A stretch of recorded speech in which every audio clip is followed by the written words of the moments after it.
जी hello दोस्तों, नमस्कार दोस्तों।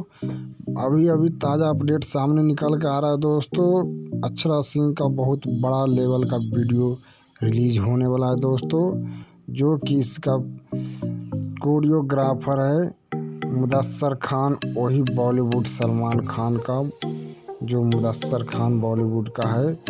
ये म्यूजिक इसमें दिए हैं विनय विनायक ने और लिखे हैं अजीत मंडल ने, जो बहुत कमाल का वीडियो है दोस्तों। बहुत जल्दी रिलीज होने वाला है दोस्तों, तो बता दे।